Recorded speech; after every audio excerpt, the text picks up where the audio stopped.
Last किनारा है वहां तक हम पहुंच गए थे।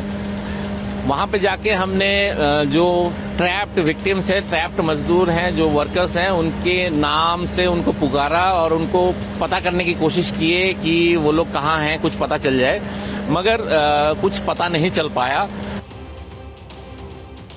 और हमारे साथ संवाददाता आशीष नागरकुरलून से, जहां पर यह हादसा हुआ है, वहां से लाइव है। जल्दी से उनका रुख कर लेते हैं, तमाम अपडेट जान लेते हैं। आशीष, आप वहां पर खड़े हैं, आपको क्या नजर आ रहा है? प्रधानमंत्री ने राज्य के मुख्यमंत्री से बात की है, 8 लोग अभी भी अंदर फंसे हुए, हादसा कैसे हुआ, जल्दी से अपडेट दीजिएगा।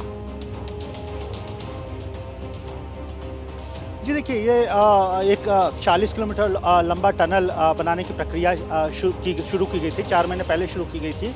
विशेष टनलिंग मशीन के द्वारा ये टनल ड्रिलिंग की जा रही थी और इस टनल मशीन को ऑपरेट करने के लिए 8 लोग, जिनमें 2 इंजीनियर थे, वो शामिल थे। कल दोपहर के समय अचानक से छत की तरफ से मलबा गिरा है और मशीन दब गई उस मलबे के अंदर। उसी मशीन को ऑपरेट कर रहे जो मजदूर हैं और इंजीनियर हैं, उस मलबे के अंदर दब गए हैं। अभी जो स्थिति है राहत और बचाव कार्य की, जैसा कि अभी कमांडर एनडीआरएफ ने बताया कि कल रात में उनकी टीम गई थी। 11 किलोमीटर तक ट्रॉली जा सकती है, मीन्स 11 किलोमीटर तक टनल बिल्कुल क्लियर है आवागमन के लिए, लेकिन उसके बाद धीरे धीरे पानी का जल स्तर बढ़ता जा रहा है। 2 फीट से शुरू होकर आगे बढ़ता जा रहा है, इसलिए उसके बाद जो करीब 2 से 2.5 किलोमीटर का डिस्टेंस है, 11 किलोमीटर के बाद उसको कवर करने के लिए कन्वेयर बेल्ट, जो करीब करीब टनल के ऑलमोस्ट 11 फीट की ऊंचाई पर है, उसके ऊपर कन्वेयर बेल्ट के ऊपर चढ़कर जो रेस्क्यूअर्स हैं वो टनल बोरिंग मशीन तक पहुंच रहे हैं।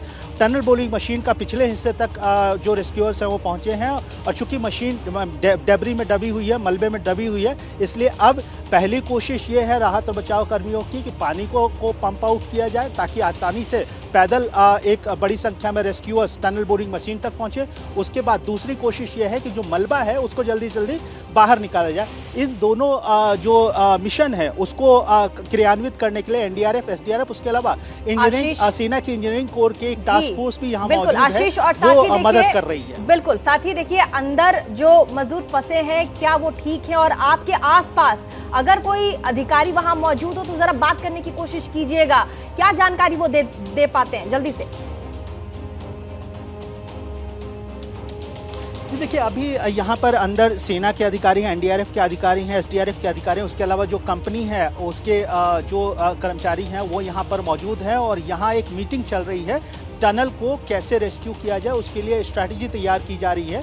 सारे अधिकारी मिलकर प्लान चॉकआउट कर रहे हैं कि कैसे अभी जो मौजूदा हालात है, फर्स्ट रेकी एनडीआरएफ ने कर ली है, रेकी के बाद अब कैसे जल्दी से जल्दी रेस्क्यू ऑपरेशन शुरू किया जाए उसकी प्लानिंग चल रही है। हमारे अभी मंत्री जो हैं यहाँ के इरिगेशन मिनिस्टर उत्तम Kumar Reddy, x air force officer रहे हैं, पायलट रहे हैं, वो इस पूरे मीटिंग को लीड कर रहे हैं। उन्होंने हमें बताया है कि पानी का सीपेज लगातार हो रहा है। पहली कोशिश यह है कि पानी को पंप आउट किया जाए, पानी की सीपेज को रोका जाए।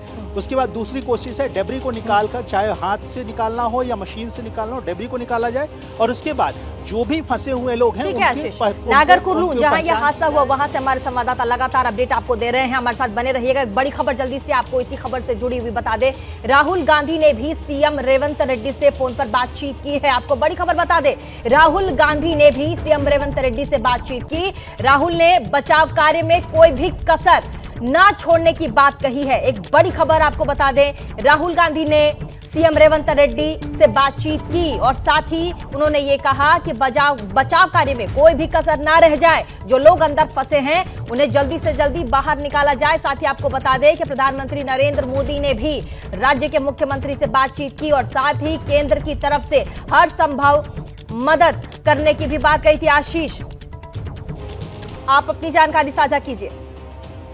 जी हाँ, राहुल गांधी ने जो विपक्ष के नेता हैं, यहाँ कांग्रेस की सरकार है, मुख्यमंत्री रेवंत रेड्डी से बात की है। इरिगेशन मिनिस्टर उत्तम कुमार रेड्डी जो कल भी मौके पर मौजूद थे, आज सुबह फिर से मौके पर पहुंचे हैं। ये हैदराबाद से करीब 200 किलोमीटर दूर अमराबाद टाइगर रिजर्व का क्षेत्र है, जंगली इलाका है और यहाँ पर यह प्रोजेक्ट टनल का बनाया जा रहा था और यहाँ पर लगातार आला अधिकारियों के साथ मंत्री और मुख्यमंत्री दोनों कोऑर्डिनेट कर रहे हैं रेस्क्यू एंड रिलीफ ऑपरेशन के लिए। अगर हम सेंटर की बात करें तो सेंटर से प्रधानमंत्री नरेंद्र मोदी ने मुख्यमंत्री से बात की। उसके अलावा केंद्रीय गृह राज्य मंत्री बंडी संजय वो लगातार एनडीआरएफ और एसडीआरएफ से कोऑर्डिनेट कर रहे हैं। केंद्रीय मंत्री किशन रेड्डी वो भी लगातार जो अधिकारी हैं और सरकार है, राज्य सरकार है, उनसे कोऑर्डिनेट कर रहे हैं। तो सबकी ये कोशिश है कि जल्द से जल्द जो फंसे हुए लोग हैं उनकी स्थिति के बारे में पता किया जाए और अगर उनकी स्थिति सही है तो उनको जल्द से जल्द निकाला जाए। अभी पहली कोशिश है डेब्री को और पानी को निकालना, उसके बाद जो भी फंसे हुए लोग हैं उनसे कम्युनिकेशन एस्टैब्लिश करना, उससे संपर्क साधना। आशीष, एनडीआरएफ और एसडीआरएफ की ज्वाइंट जो ऑपरेशन है वो रेस्क्यू ऑपरेशन चला रही है, क्या उनकी तरफ से कोई ब्रीफिंग दी गई है, कुछ कहा गया है? जी देखिए, हमारी एनडीआरएफ के अधिकारियों से जैसे कि दत्ता जो हैं, जो टीम कमांडर हैं यहाँ पर एक्सपर्ट हैं, गुंटूर जो आंध्र प्रदेश का बेस है 10th का कंपनी है एनडीआरएफ की, वहाँ से आए हैं। वो इस यहाँ पर लीड कर रहे हैं। यहाँ डीआईजी स्तर के भी एक ऑफिसर हैं एनडीआरएफ के, वो यहाँ पर मौजूद हैं। लगातार जो है रेस्क्यू एंड रिलीफ का ऑपरेशन को कितनी जल्दी शुरू किया जाए। देखिए अभी तक सिर्फ प्रिलिमिनरी स्टेज है, पानी और डेब्री को, पानी को निकालना, उसके बाद डेब्री को निकालना, उसके बाद रेस्क्यू शुरू होगी। तो अभी पूरी कोशिश यह है, एनडीआरएफ अपने साथ खास तौर पे खोजी कुत्ते भी लेकर आई है जो मलबे में फंसे जीवित व्यक्तियों का सुराग देती है, उनकी पहचान करती है, तो उनको भी लगाया गया है। सेना की इंजीनियरिंग कॉर्प के जो टास्क फोर्स है वो भी यहाँ मौजूद है कि सेना की अगर जरूरत है तो इस रेस्क्यू ऑपरेशन में सेना के इंजीनियर्स भी तुरंत उपलब्ध होंगे और है तो सेना को भी इसमें इन्वॉल्व किया जाए। जिन्हें निकालने की कोशिश जारी है। एनडीआरएफ और एसडीआरएफ की टीम बचाव अभियान में लगातार जुटी हुई है। साथ ही आपको बताते चले कि प्रधानमंत्री मोदी ने सीएम रेवंत रेड्डी से बातचीत करके केंद्र से हर संभव मदद की बात भी कही है। फंसे हुए लोगों में 2 इंजीनियर, 2 मशीन ऑपरेटर और साथ ही 4 मजदूर भी शामिल हैं। तो ये बड़ी खबर हम आपको बता दें, तेलंगाना से इस वक्त बड़ी खबर आपको दे दे।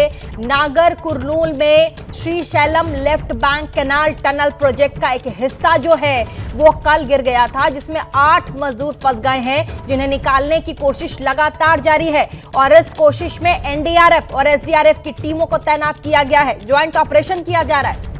साथ ही आपको बता दें, प्रधानमंत्री नरेंद्र मोदी ने राज्य के मुख्यमंत्री रेवंत रेड्डी से फोन पर बातचीत की है और केंद्र से हर संभव मदद करने की बात की है। फंसे हुए लोगों में 2 इंजीनियर बताया जा रहा है, 2 मशीन ऑपरेटर भी है और 4 मजदूर शामिल हैं। तो 4 मजदूर, 2 मशीन ऑपरेटर और 2 इंजीनियर इस टनल में अंदर अभी भी मौजूद फंसे हुए हैं, जिन्हें निकालने की तमाम जो कोशिश है वो की जा रही है। साथ ही तेलंगाना के नागर कुरनूल में रेस्क्यू ऑपरेशन जारी है, जिसके बाद आपको बता दें कि एनडीआरएफ के डिप्टी कमांडर सुखेंदु दत्ता ने क्या कुछ कहा है, सुनिएगा।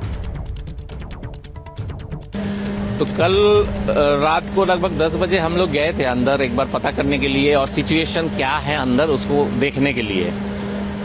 ये जो लोकोमोटिव दिख रहे हैं आपको, इसी लोकोमोटिव का इस्तेमाल होता है टनल के अंदर जाने के लिए। ये टनल, इस जो गेट है, इस गेट से 13.5 किलोमीटर तक हम लोग कवर किए थे। 13.5 किलोमीटर के जो डिस्टेंस है उसमें 11 किलोमीटर हम इस लोकोमोटिव से ट्रैवल किए थे। उसके बाद जो साइड में आप कन्वेयर बेल्ट दिख रहे हैं, 2 किलोमीटर का डिस्टेंस हमने इस कन्वेयर बेल्ट पे चढ़ के पैदल वहां से उसके ऊपर चल के किए थे। ठीक है, तो टोटल 13.5 किलोमीटर का डिस्टेंस हमने कवर किया। कवर करने के बाद हमें जो टीबीएम है, जो टनल बोरिंग मशीन है, उसके जो लास्ट किनारा है वहां तक हम पहुंच गए थे। वहां पे जाके हमने जो ट्रैप्ड विक्टिम्स है, ट्रैप्ड मजदूर हैं, जो वर्कर्स हैं, उनके नाम से उनको पुकारा और उनको पता करने की कोशिश किए कि वो लोग कहाँ हैं, कुछ पता चल जाए, मगर कुछ पता नहीं चल पाया। और हमारे साथ संवाददाता आशीष नागर कुरनूल से, जहां पर यह हादसा हुआ है, वहां से लाइव है, जल्दी से उनका रुख कर लेते हैं, तमाम अपडेट जान लेते हैं। आशीष, आप वहां पर खड़े हैं, आपको क्या नजर आ रहा है? प्रधानमंत्री ने राज्य के मुख्यमंत्री से बात की है, 8 लोग अभी भी अंदर फंसे हुए, हादसा कैसे हुआ, जल्दी से अपडेट दीजिएगा। जी देखिए, ये एक 40 किलोमीटर लंबा टनल बनाने की प्रक्रिया शुरू की गई थी। 4 महीने पहले शुरू की गई थी। विशेष टनलिंग मशीन के द्वारा ये टनल ड्रिलिंग की जा रही थी और इस टनल मशीन को ऑपरेट करने के लिए 8 लोग, जिनमें 2 इंजीनियर थे, वो शामिल थे। कल दोपहर के समय अचानक से छत की तरफ से मलबा गिरा है और मशीन दब गई उस मलबे के अंदर। उसी मशीन को ऑपरेट कर रहे जो मजदूर हैं और इंजीनियर हैं उस मलबे के अंदर दब गए हैं। अभी जो स्थिति है राहत और बचाव कार्य की, जैसा कि अभी कमांडर एनडीआरएफ ने बताया कि कल रात में उनकी टीम गई थी। 11 किलोमीटर तक ट्रॉली जा सकती है, मीन्स 11 किलोमीटर तक टनल बिल्कुल क्लियर है आवागमन के लिए। लेकिन उसके बाद धीरे धीरे पानी का जल स्तर बढ़ता जा रहा है। 2 फीट से शुरू होकर आगे बढ़ता जा रहा है। इसलिए उसके बाद जो करीब 2 से 2.5 किलोमीटर का डिस्टेंस है, 11 किलोमीटर के बाद उसको कवर करने के लिए कन्वेयर बेल्ट, जो करीब करीब टनल के ऑलमोस्ट 11 फीट की ऊंचाई पर है, उसके ऊपर कन्वेयर बेल्ट के ऊपर चढ़कर जो रेस्क्यूअर्स हैं वो टनल बोरिंग मशीन तक पहुंच रहे हैं। टनल बोरिंग मशीन का पिछले हिस्से तक जो रेस्क्यूअर्स हैं वो पहुंचे हैं और चूंकि मशीन डेब्री में दबी हुई है, मलबे में दबी हुई है, इसलिए अब पहली कोशिश ये है राहत और बचाव कर्मियों की कि पानी को पंप आउट किया जाए ताकि आसानी से पैदल एक बड़ी संख्या में रेस्क्यूअर्स टनल बोरिंग मशीन तक पहुंचे। उसके बाद दूसरी कोशिश ये है कि जो मलबा है उसको जल्दी से जल्दी बाहर निकाला जाए। इन दोनों जो मिशन है उसको क्रियान्वित करने के लिए एनडीआरएफ, एसडीआरएफ, उसके अलावा इंजीनियरिंग सेना की इंजीनियरिंग कोर के एक टास्क फोर्स भी यहाँ मौजूद आशीष, है, और साथ ही वो मदद कर रही है। बिल्कुल, साथ ही देखिए अंदर जो मजदूर फंसे हैं क्या वो ठीक है, और आपके आसपास अगर कोई अधिकारी वहां मौजूद हो तो जरा बात करने की कोशिश कीजिएगा। क्या जानकारी वो दे पाते हैं जल्दी से? देखिए, अभी यहाँ पर अंदर सेना के अधिकारी हैं, एनडीआरएफ के अधिकारी हैं, एसडीआरएफ के अधिकारी हैं, उसके अलावा जो कंपनी है उसके जो कर्मचारी हैं वो यहाँ पर मौजूद हैं और यहाँ एक मीटिंग चल रही है।